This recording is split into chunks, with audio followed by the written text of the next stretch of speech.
From our 22 News Broadcast Center, this is 22 News in Focus.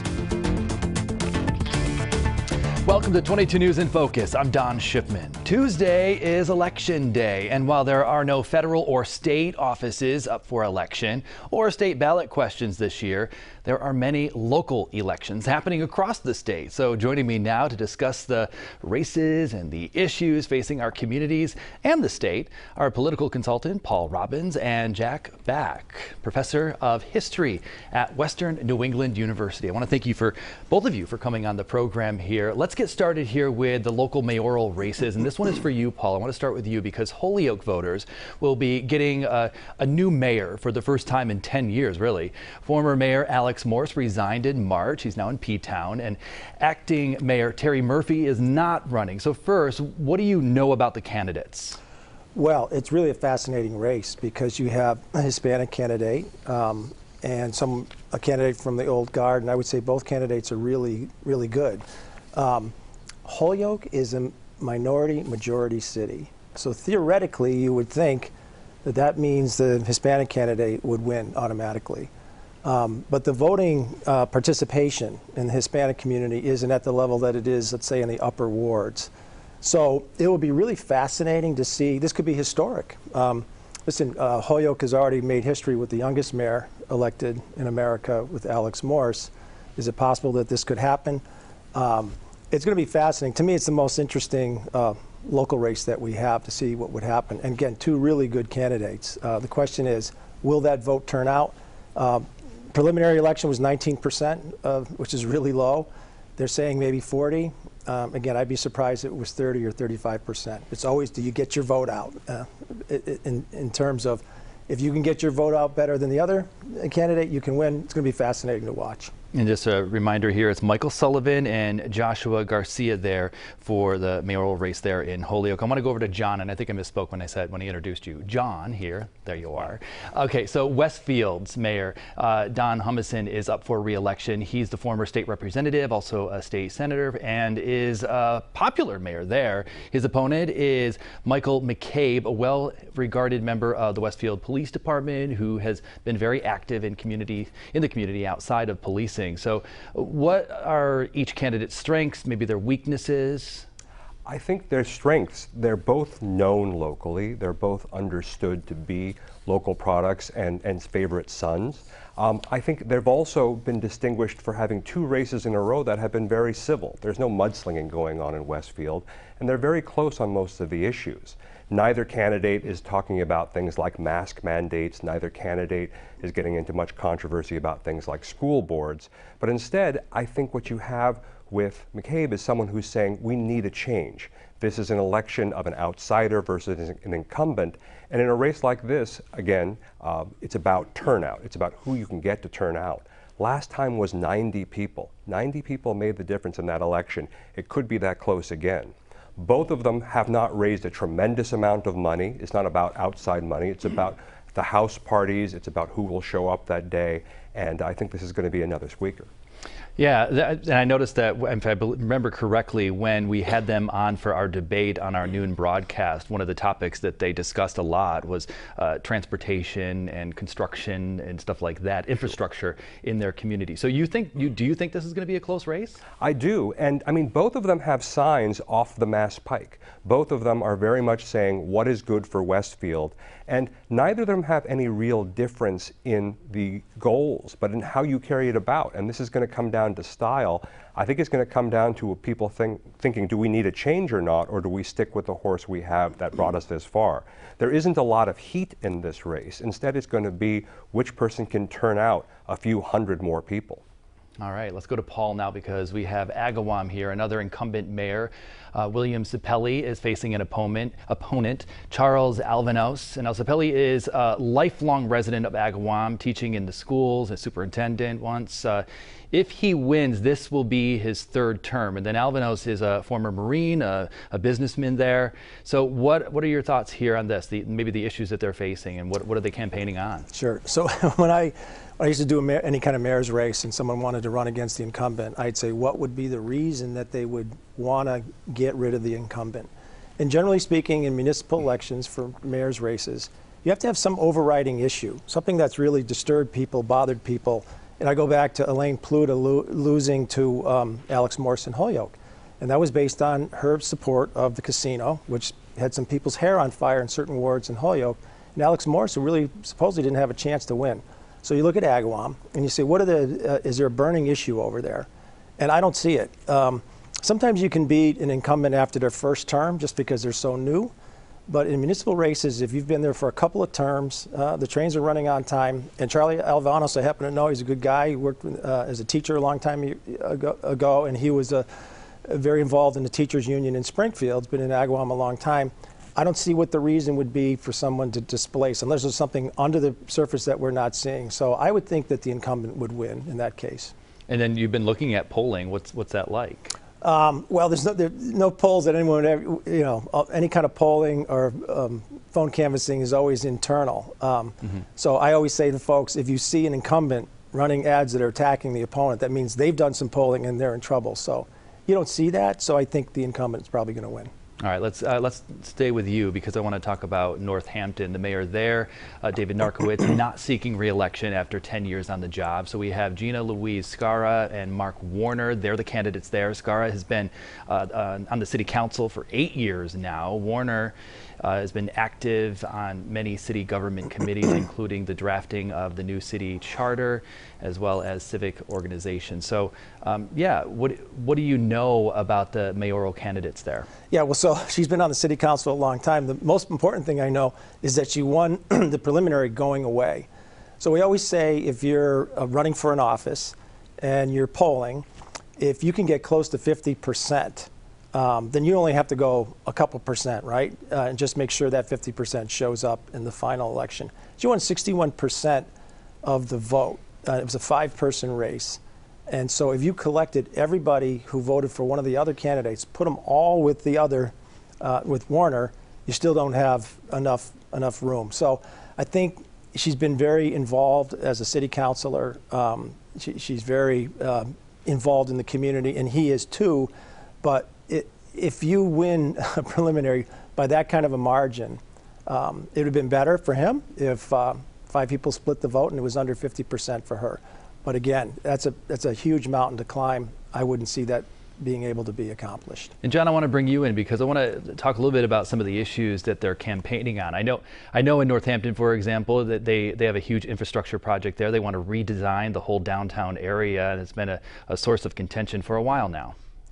For Scarra, we're talking about some of the issues that a lot of Northampton residents really value. She's talking about quality of life issues, from elder care to child care, livability. She's talking about a community in the long run, whereas her opponent is very much focused on infrastructure and literally Main Street. It is about the business community and the business environment and doing it the right way for Northampton. I'm sure he has a lot of support in the business community, but the voters in Northampton are a different group entirely. I don't see these issues really being decisive in terms of changing people's minds. I don't think this election is going to be particularly close in terms of who turns out in Northampton. I don't see a burning issue, a burning anger like we saw talking about that Morse race just a few minutes ago.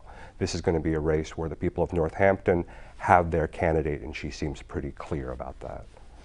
So, Paul, is either one a clear leader? Well, I think she is. I think you cut your chops, I think, a lot of times in city council races. The other thing I would say to you, Don, which we're talking about here, which is really fascinating, all of these races that we're talking about are talking about issues, housing, Main Street, those, economic development. And how refreshing is that we're getting back to issues?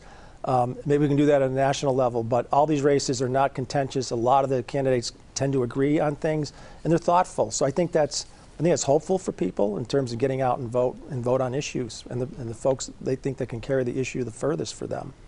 All right, we have more to come. We're going to delve into East Hampton once we return.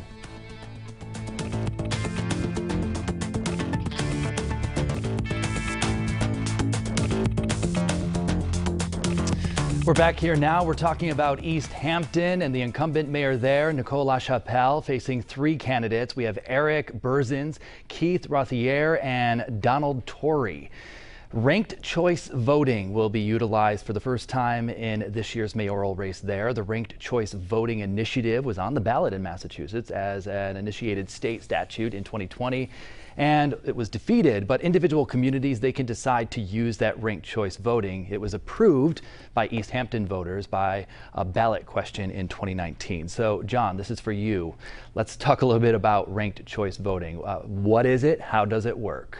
Well, the idea of ranked choice voting is it's not just one person, one vote, and let's move on. Instead, you rank your choices, which is going to be relevant for not usually 2 candidates, but for 3 or more. So it's the idea that you have your number 1 pick, but if your number 1 pick doesn't win, then your number 2 choice could still win. This is, technically speaking, a healthy thing for democracy. It leads to more debate, it leads to more discussion, it also leads to more civility, because you can't just attack your opponent. You want to point out what your issues are and make it about you. If you just start throwing bombs, then no one's going to pick you to be number 2. So this leads to some interesting coalitions and interesting involvement. The drawbacks is that this is confusing, and a lot of people don't like this idea. They don't like change. And in a year and in an era in which people are questioning votes, in which people are questioning election turnouts, it is quite possible that in a close race there's going to be accusations. I don't think this is going to be a close race, so let's call this a easy experiment for ranked choice voting. That is my prediction. I have a quick question, though, a follow-up to what you just mentioned about like some of the benefits there and how it could be confusing. Is it confusing for the voter, or is it confusing for people who the people who are tallying it up? Is it more difficult to tally up? Oh, once they set the system, and this is all computerized, at least for East Hampton, it's not difficult. As long as you set that up correctly. So this is something that the computers are going to be able to figure out right away. Now, this doesn't account for example, someone calling for a recount, say that there are some spoiled ballots, for example. But in terms of the technical issues, it really isn't an issue. The problem is the notion of how do you create, think about reality TV. In some ways, you're creating alliances. You may have candidates who work together to say, vote for me or vote for this person I'm on stage with. We represent change. Don't vote for the incumbent. Cast your second vote for someone else. And this has actually led to some political changes around the country. On the other hand, this definitely favors an incumbent most of the time in the sense that they have a familiar name. So people will often put the incumbent's name first or second because they simply know it. But it's an interesting experiment in democracy, and a political scientist would tell you anything that gets us more involved in democracy, this is a good thing, at least in theory. As a historian, I'll point out that at this moment, there's a lot of confusion and a lot of accusations. If this race was a nail-biter, there would definitely be calls, accusations, and charges. But I don't think this election will be very close. I think you can put the result in a top hat and determine it right away. All right, speaking of, so we want to talk about Mayor LaChapelle's opponent. We know one. We have Eric Berzins. He was actually part of the debate that we had here on 22 News during our noon broadcast, and we also extended that invite to the other 2. They did not accept. But let's talk about Eric Berzins, and this is for you, Paul. Tell me about Eric. Sure. I want to piggyback on the ranked voting just for a second.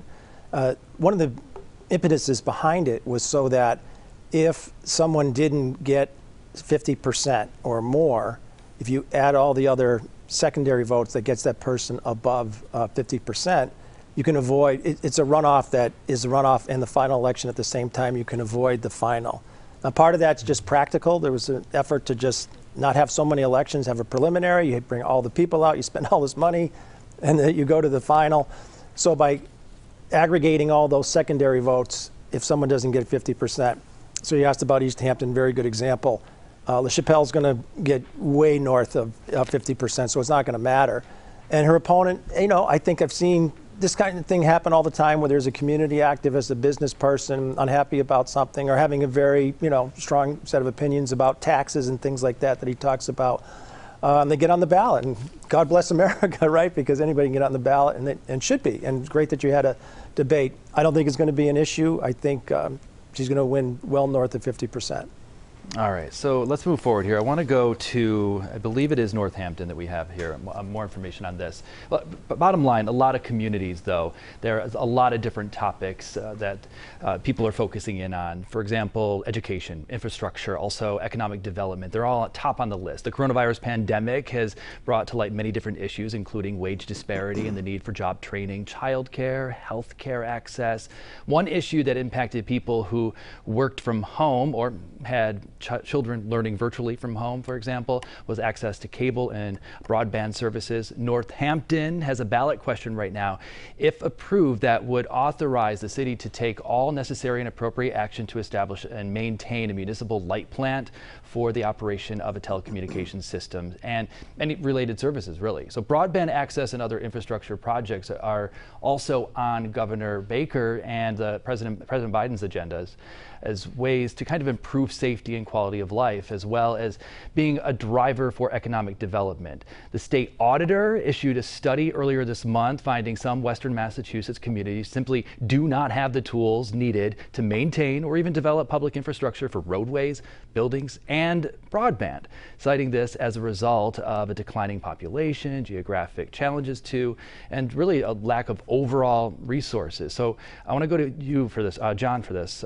How important is investing in communications infrastructure for our region's economic future? I mean, at this point, we need to think about broadband as something like a basic utility, about like having clean air and clean water. This is not just about economic development, although it absolutely is crucial to that, but this is about senior citizens who need to have access to reliable broadband when they perhaps can't afford to have their own service. It's about children who go to school, and during the pandemic, I'm not sure how many people noticed this, watching children sitting outside their schools on weeknights, on weekends, or sitting outside of a closed library or a McDonald's or a Starbucks. They are using the free broadband, the free Wi-Fi that is there. We need to, as a state, do what we as a country should be doing, what the other developed countries in the world are doing, and making broadband a basic utility. Whether we will do this for the whole part of the state remains to be seen, but it's definitely something that communities need to get on board for, but so does Beacon Hill. So the auditor's report suggested the creation of a rural rescue plan that will increase Chapter 90 funding, create a public infrastructure agency, and enhance access to broadband. So will other communities have to take the same measure as Northampton to get approval from voters, or should basically the state take the reins and do this? You kind of mentioned that with Beacon Hill. Yeah, I think absolutely. This is an example of an issue that needs to be led from the top. I mean, kudos to Northampton, and this is about quality of life issues for the business community, for the elder community, for children, but the state definitely can be more effective in this than municipal governments. Municipal governments are underfunded and struggling as it is. This is something that needs to be led by the state, or even better, Washington, D.C. And then you mentioned funding, so like at this point, where would that funding come from? Because with Northampton, for example, because it's just Northampton trying to do it. It's a very difficult question. It's not going to come from Joe Manchin, I can tell you that right now. I don't know if Charlie Baker is willing to spend his political capital on this. I don't know if he's willing to make this the issue. Whether he even runs again is still up for debate. I suspect this is going to end up being some communities, some local infrastructure investment, but it's going to be a patchwork, and it's unfortunate because some communities will care for their residents better and other communities are going to be left out. A lot of municipalities across the country are receiving millions of dollars from the CARES Act, and locally some community leaders have been holding public meetings and asking for residents' input into how they should spend that money. So Paul, this is for you. What are some of the effective ways for local governments to utilize that type of money? Let's go right back to your previous question about infrastructure and broadband. There's a lot, there's a lot of debate and commentary out here about building commuter rail, high-speed rail to come out to Western Massachusetts. So this is just me speaking, but that could cost $1 billion. Why don't we invest that money in a different highway, which is the broadband highway? And so, for your audience, the American CARES Act, that is the rescue money that came out of the pandemic that Congress has passed, that Congressman Neal has been brilliant at spreading around in our community in his district. That money right now, there's over $1 billion in Massachusetts. So if you had local elected officials come together and say we have to address this broadband issue, because if we're going to have a virtual economy where you could be working technically in Boston, but working out of your home in Ashfield or wherever here in Massachusetts, and be able to do that reliably, that's where local officials should be getting together. The other thing that's huge is housing.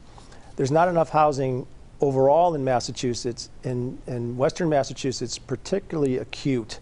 There's not affordable housing. There's not housing that's near where folks work. We don't have the same transportation system like the T in Boston. It's a big issue out here. And thirdly, education. Unfortunately, early education, which dictates how someone's going to do in life. If they're able to read by third grade, they're going to be successful, go to college, have a job, be a contributing member of society. The early ed workforce out here gets paid dramatically lower than the folks out in Boston. And this formula that they developed, you can imagine, it's very much an east-west type of thing. But folks are trying, they want folks to get a master's degree and work in an early ed center. How are you going to afford that? So I would say, the infrastructure issue, but not physical infrastructure, the broadband, which is digital, but certainly it's physical, housing and education. All right, you mentioned that high-speed rail. Yeah, Senator Lesser's on the phone. He wants to chat. We're going to talk redistricting once we come back. You're watching 22 News in Focus.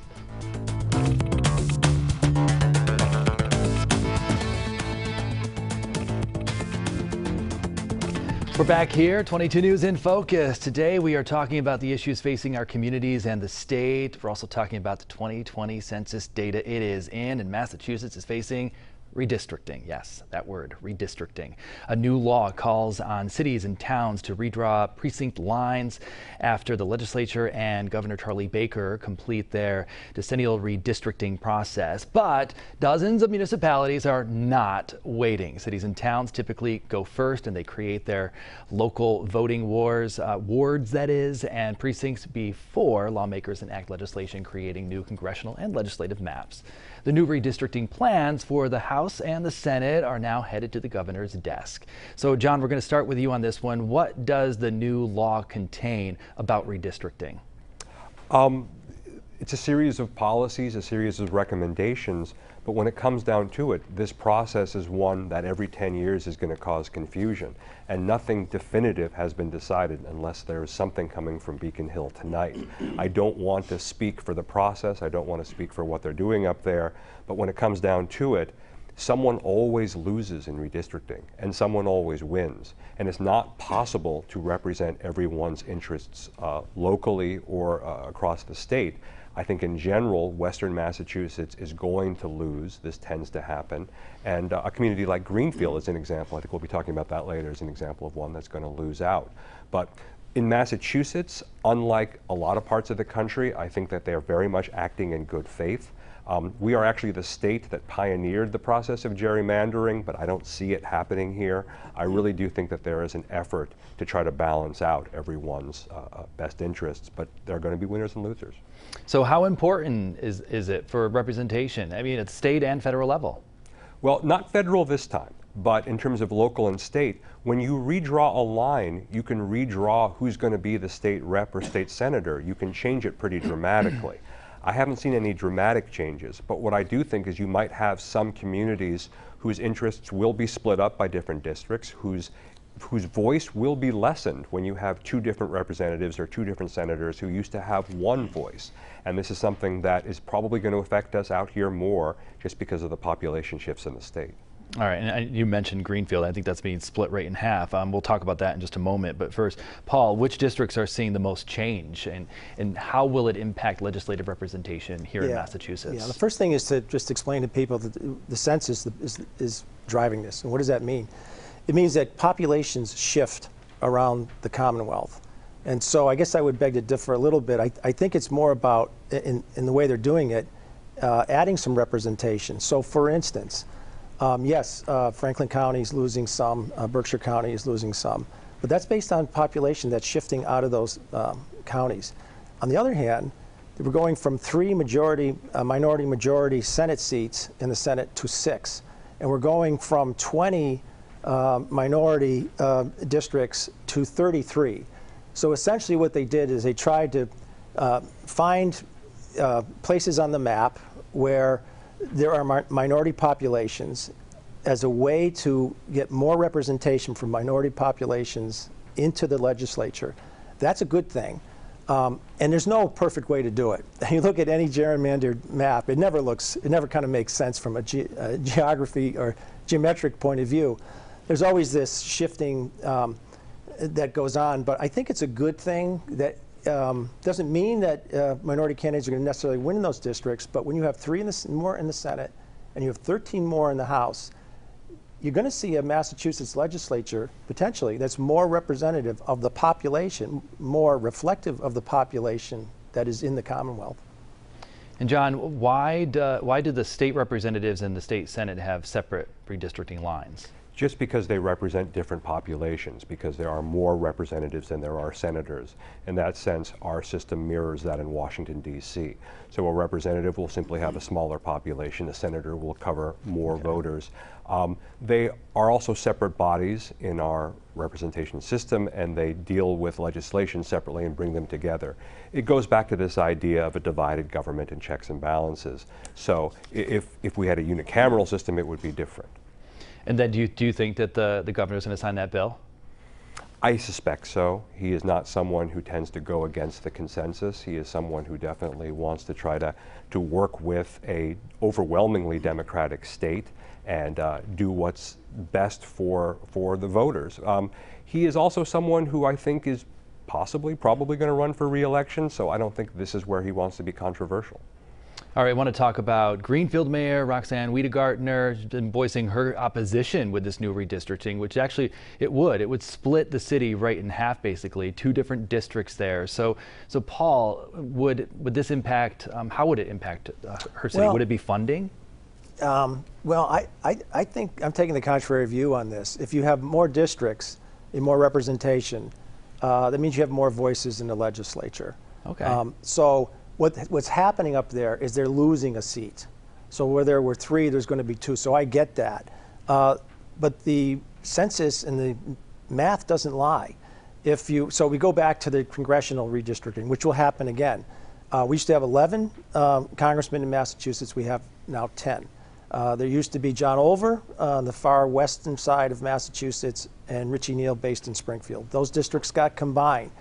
Again, based by population. Our population wasn't growing and growing more so in the east. So it's a fact of life that there's less population. Maybe there's a inherent unfairness to that because in the United States Senate, there's 2 senators that cover a whole state. So I guess you could make that argument. There are split, like Springfield split between 2 state senators. So I get them making the argument, but the math isn't going to lie. And if you're going to do it based on the math always, that there's going to be a loser in some geographic area usually. And then John, what do you think about that? What are your thoughts on that? And do you think that the mayor there is maybe talking to the mayor in Springfield to see how it's been managed there? Well, again, I just want to emphasize the point that there is no malice here. Mm-hmm. This is not like in some states around the country where you can see districts that are chopped up like a pizza, that are clearly designed to take the voice of this community and dilute it completely. And that's the reason behind that too. We got to clarify is that it's all Democrats, right? I mean, we're not like fighting over parties here necessarily. Yes. Like maybe if you look at upstate New York, for example. Exactly. This is about just trying to do what's best for the population of Massachusetts. And this idea that we are trying to rectify some historical imbalances, that we have had some communities that have been intentionally districted in such a way that their voices were not heard. This is a healthy thing for democracy, but there are going to be some people who claim that this is unfair. I don't think these voices are going to be that prolonged. I think once we get used to this in a year or 2, we're going to forget that we ever had this discussion again till 10 years from now. Okay, 10 more years.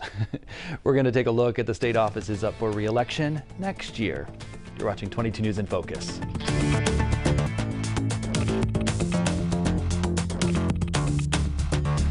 We're back now. 22 News in Focus. Election 2021, only days away, but there are plenty of people who are looking forward to November of 2022.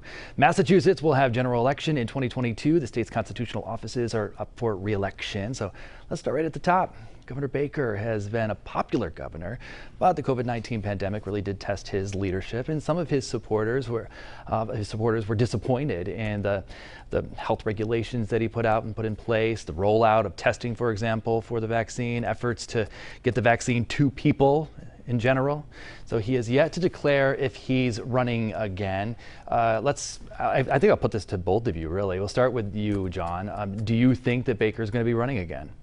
I think probably, but I have no inside information here. I think the governor is someone who is trying to decide what's best for himself, what's best for his Commonwealth, what's best possibly for the nation. I see his decision will possibly scramble the deck in the state or not. If he runs, I see a lot of people not making any changes. And Paul, what about you? Do you think he's going to run? Is it also a question of what's best for his family? Yeah, that's a good question, because you have to consult your family in something like this.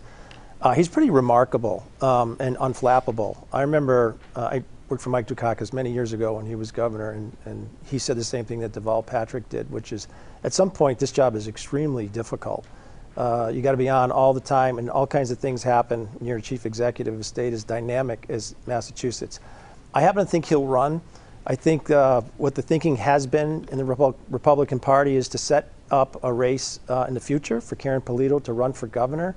So I kind of feel like the fact that he's delayed his decision tells me he's going to run.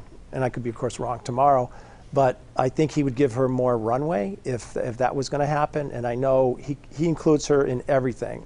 She's been the liaison to the 351 cities and towns in Massachusetts. He's given her an enormous role and visibility. So I think the internal Baker crowd, I think if he leaves, they want to help her. But I have a feeling he's going to run again, and there's no reason not to. Yeah, as far as challengers, yeah, who are they? Well, on the Democratic side, he has Ben Downing, who is a former state senator from Berkshire County. And, you know, a lot of people say, well, Deval Patrick was number 3 in 3 people who were running some years ago, and he ended up winning. So I don't think that's a serious challenge. I think the thing you have to look for is Maura Healey. And if Maura Healey's looking at a poll, listen, all these people who want to run for governor are looking at polls, and they're saying this guy is popular, and he's almost bulletproof. If you look at from the time he got elected till now, he had a little dip during the pandemic, but it's back. So what is it going to take to beat a Charlie Baker, who's an incredible campaigner? He's very articulate. People like him on both sides of the aisle. The non-affiliated voters in Massachusetts, which is the majority, by the way, people never focus on that, like him a lot. So it would take something happening, and I think Maura Healey's just going to bide her time. She would be the natural next person, and she's made hints that she's interested in the office. And she's also been very vocal on a national front too, especially with the opioid crisis and stuff like that. Yeah, I mean she's smart in that she's raising her profile. She's very bright. She has people very committed to her, but I think she's also a realist. And what would it be? How would you upset Charlie Baker? I mean, there are some people in this business that say, run and lose, and then you're the first in line next time. But it takes a lot out of you, and I don't see how that mountain could be climbed right now. And now let's talk about Lieutenant Governor Karen Polito. You did mention her. Been relatively popular and has yet to declare her candidacy. So will she? Yeah, I think she's tied at the hip politically with Charlie Baker. And as I said before, she would love to be governor. It's a little problematic for her because when she was in the legislature, she was a little right of the Republican Party. Some of that stuff would come back to haunt her. It would not be easy. She's been a great lieutenant governor. As I said, she's been out there. Of course, she's so tied to him. If he runs, obviously she runs. And then 4 years hence, maybe she runs and he's doing something else.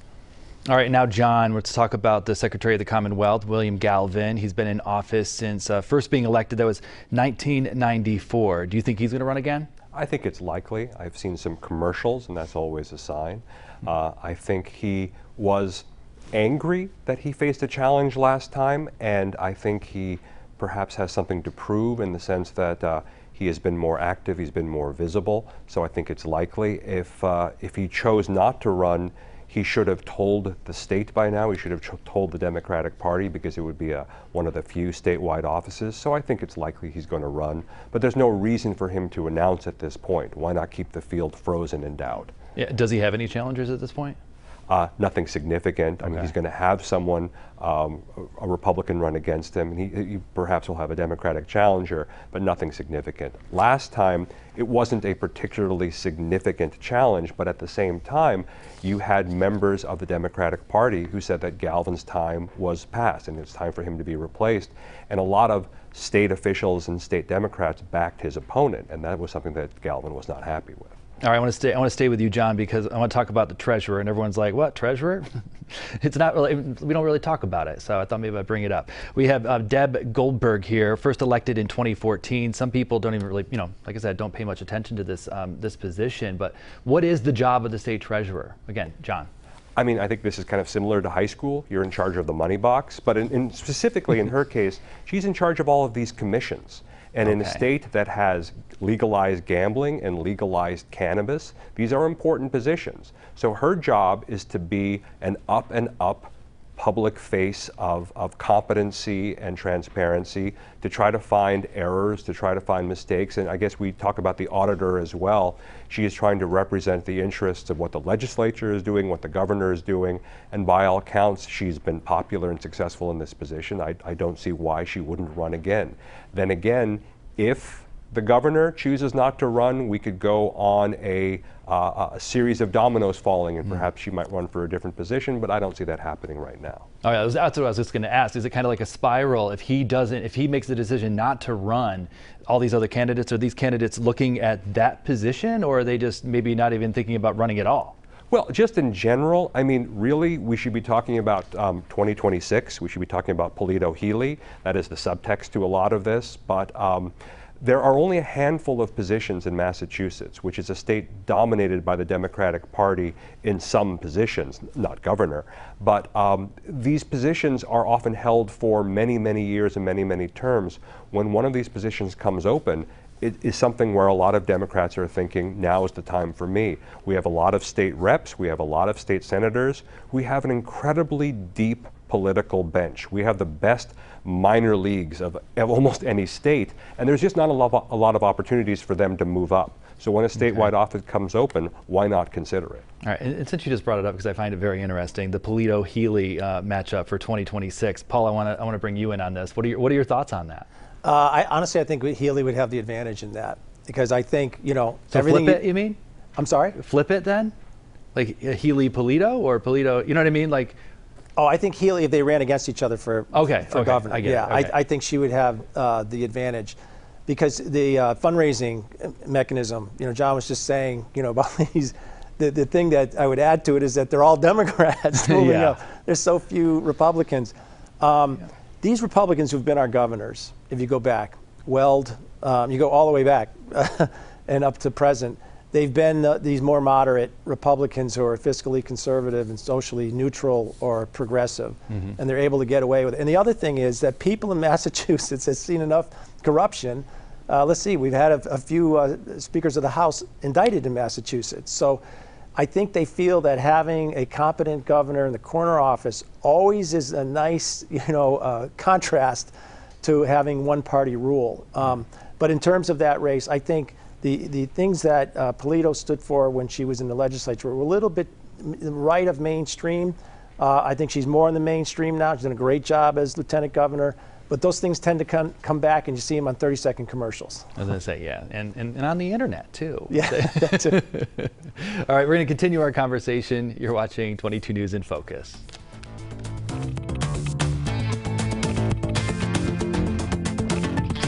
Back here now, 22 News in Focus, and we want to take a look at the federal midterm elections 2022. During this midterm election year, all 435 seats in the House of Representatives and 34 of the 100 seats in the Senate will be contested. 39 state and territorial gubernatorial seats will also be contested. This will be the first election affected by the redistricting from the 2020 census. So we have Richard Neal, first elected in 1988. He had a tough race in the primary against Alex Morris in 2020, but easily won in the final election there. We'll start with you, John, on this one. What are the chances for another win for Neal? Very strong. Yeah. I don't see a strong challenger emerging from Democratic ranks. I don't see a strong challenger from Republican ranks. I am actually a little bit surprised still that Alex Morris cut out of Western Massachusetts and went east. I thought he might try to run again. It would have been an interesting challenge the second time around because it really was close. Have you been following him on Twitter, though? He's having a great time on Cape Cod. You know, weather and money are nice things. Yes, I that's guess, very, very true. It's different. And at this point, Richard Neal is doing a lot of good for our area in terms of bringing federal largesse. And Paul, what do you think about this? About Congressman Neal? Yeah. Well, yeah. Here's the thing. Richie Neal is one of the most effective political forces in Massachusetts ever. We had a congressman before Richard Neal that some people remember, Ed Bolin, who was a quiet, very powerful influence, brought a lot of bacon back. And we got used to that in Western Massachusetts. And guess who's doing it now? Richard Neal. So I said at the time, you know, there was a lot of outside money that came in to help Alex. Alex ended up losing his own home city of Holyoke. That's how effective Richie Neal was. And I think that election was about who's going to save my Social Security and my Medicare and going to fight for me as the chair of the Ways and Means. To me, it never made any real sense for Alex to run. I think at the time that he decided, there was it was the beginning of the presidential primary season. There was a lot of progressive hubris in the air. And I think to do it over again, he probably wouldn't do it, but I think, and I don't see anyone challenging. Why would they? I mean, we're very fortunate to have him representing us. Whatever your political stripe. I mean, just the other day, he announced $9 million in rescue funds going to the Big E, which took a real hit. And the museums, the list goes on and on. I think people get it out here because we've had a history of having congressmen that know how to bring home the bacon. I just wanted to add one thing about Richard Neal. I mean, it's not just that he's doing what's good for Western Massachusetts. He's doing what's good, I think, for America. I mean, it's not just bringing in local money. It's child tax credits for the whole country. Yeah. It's in the tradition of the New Deal and the Great Society and the idea that government needs to be there for those people who need help. And this has been Richard Neal's lifelong goal. And he's in a position now where he's crucial to whatever is going to come out of Capitol Hill, whatever is going to come out, Richard Neal will have his fingerprints on that, but they often won't be seen. He doesn't try to attract a lot of attention. And another one here, we have Jim McGovern, Congressman Jim McGovern, first elected in 1996. So Paul, who else is interested in that seat? Nobody at this particular point, but that's another real interesting, when we had redistricting, people know in Northampton who Jim McGovern was, and so suddenly he had to move from central Massachusetts. His district slid over here to take a little slice. And so I give him credit. He's been very visible out here. You know he's out here. And because of that, I don't think, certainly not going to see anything on the Democratic side like you had with Alex Morris. And I don't see anything happening on the Republican side to challenge him. Will redistricting impact his district? Well, that remains to be seen. I don't think there's been enough shift, but who knows? I think we haven't grown, certainly. So I think the only thing that might happen is Neal's district could possibly expand and maybe take some of that McGovern piece because the population's been shifting down east. I don't think you're going to see much change in that. All right, let's kind of, go ahead. I apologize. At this point, I've forgotten his name, but there is someone who has announced he is not a high-profile Republican. He is someone who may very well get the nomination because no one else will throw his hat in the ring. And he's a Republican who is a openly gay man in a Massachusetts Republican Party that is uncomfortable with this. And he was slandered in some emails, and I think that's an example of where you see Charlie Baker's strength as a governor, as a moderate. He would not tolerate this. You can't have a Massachusetts Republican Party that discriminates against anyone, much less a fellow Republican. That's not good for the health of the party. That's not good for democracy. That's not good for our Commonwealth. I don't think he's going to come close to beating McGovern, but I think it's a healthy sign for the Republicans to develop a broader bench, different issues. This is Massachusetts. We have different attitudes when it comes to who should be afforded human dignity. I was just going to say that this is Massachusetts. Okay, so there have been multiple House Democrats who have announced that they will not be running next year, including longtime members Mike Doyle of Pennsylvania and David Price of North Carolina. What do you think, what do Democrats need to do to keep control of the House? And we can start with Paul. Yeah, I think this is going to be a real challenging election for the Democrats. Their margin is so small to begin with. And, you know, I always look at this great middle of non-affiliated voters, right? Every state, the largest voting group, generally, or near the largest, is groups not affiliated with either party. It never gets the kind of attention that it requires. But when you have a election for Congress, it is a form of a national referendum. And I will say that the Republicans are way better, and not that it's right, way better at these wedge issues. So I will give you an example. So I have a friend whose wife is running for office in a community in Western Massachusetts on a very small local ward level. I asked him, what are the #1 issues you're hearing door to door? And what came up was critical race theory, which told me that they're watching Fox, that these national issues have percolated down to the granular level. So the Republicans, if you go back to Willie Horton and the new Nixon in 1968, the Republicans have always been relentless at these issues. And listen, Joe Biden's not popular right now. It's through almost no fault of his own except for Afghanistan. You have supply chain issues, you have inflation, gas is $3.50. There's shortages. This is the world coming back from this incredible catastrophe that we experienced. And where do they go where do voters go when they're upset with something? They go to their congressional race and they vote for the other side. I think that's what's going to happen. And it's interesting too, just because we always say like politics super local, and now it feels like it's even more local. It's like it's down to the school board meetings, the committee. You know what I mean? Incredible. It is fascinating. You're absolutely right. So I mean, what do we see every day? We see people mobilized, protesting, and I'll tell you a race it's going to alarm the country on the Democratic side is coming next Tuesday in Virginia. I read a story in the Times where a woman who was a Hillary Clinton supporter cried when she lost, is going to vote for the Republican because of these issues that you just mentioned, Don, about education on the local level in Virginia. All right, and important to mention too that even straight from the top, head of the education saying that critical race theory is not being taught in elementary schools and schools in general at this point. All right, we have more to come.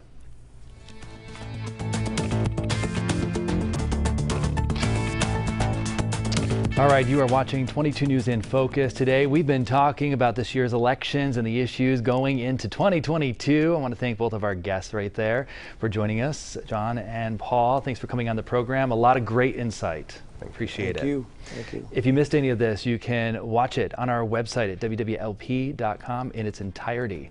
From all of us here, have a good day.